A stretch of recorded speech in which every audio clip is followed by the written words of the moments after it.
Desert Child certainly wears its influences on its sleeve, set some 50-odd years in the future on a downtrodden and dystopian Earth, with more than a few passing resemblances to classic anime series and films such as Akira and Redline. The launch trailer, released a few days before launch, even features a shot-for-shot remake of a segment in the opening to Cowboy Bebop.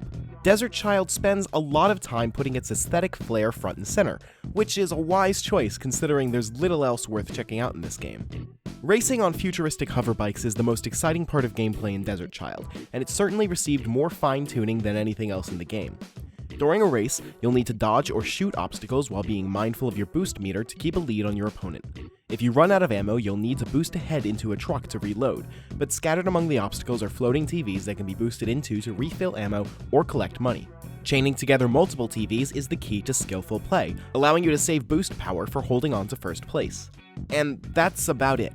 Races are the primary way to make money in Desert Child, so you'll be doing them a lot, but after playing for about 10 minutes, you've already seen everything they have to offer.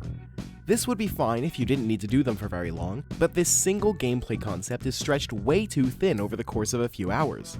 A good race will net you around $150, so you'll reach your initial goal of $500 around the time racing starts to feel too repetitive to be interesting. The second goal is a much larger $10,000, which is a monotonous chore to reach. After reaching your first goal, you'll be transported to a city on Mars that's got plenty of locations to explore. This wider exploration is just another chore to take care of on your way to the next goal. Camera angles in the Martian city are stylish and impressive, but they take no effort to actually convey where you're going. The only hint towards which buildings can and cannot be interacted with are a pop-up button telling you that you can enter a shop.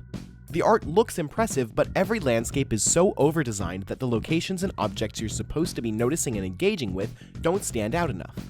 Navigating the city is pure trial and error, and there's no map or info screen telling you where you can go. Perhaps this is intentional and you're meant to explore your way through an unknown landscape, but playing Desert Child is already a monotonous chore. Being overwhelmed because I didn't know where to go didn't make things any more fun. You can't just beeline through races to get your goal as fast as possible either. If you don't periodically pay for bike repairs or food, then your race performance will suffer. Finding where you're supposed to eat and get your bike fixed is crucial, and neglecting either chore will leave you essentially unable to boost at all during races. This only serves to make the repetitive monotony of racing take even more time. Food and repairs are also so expensive that they can nearly wipe out a whole race's winnings in one go. On top of all of this, Desert Child just feels unfinished. Menus are clunky and difficult to navigate, and any given control input outside of races feels more like a polite suggestion than a command.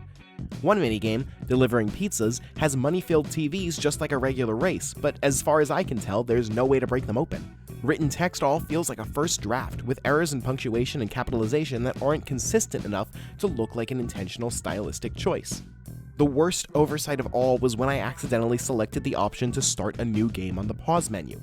Without confirming that I did really want to start a new game, I was immediately sent to the beginning of the game, with all of my progress thus far being completely deleted when the new save file autosaved. If I were to judge Desert Child exclusively on its aesthetics, I would have nothing but glowing praise for it. From the gorgeous pixel art to the incredible soundtrack, Desert Child looks outstanding. Looks can be deceiving though, and it's clear that much more time was spent on crafting a distinct style than fine-tuning gameplay. If you've so much as watched a trailer for Desert Child, you've already experienced everything worth seeing in the game. Thank you very much for watching, and if you want to see more videos like this, consider subscribing to Nintendo World Report TV. You can also check out NintendoWorldReport.com for a whole lot more, and if you want to support this channel and the site, check out Patreon.com/NWR. You can also join the conversation in our Discord server through the link in the description.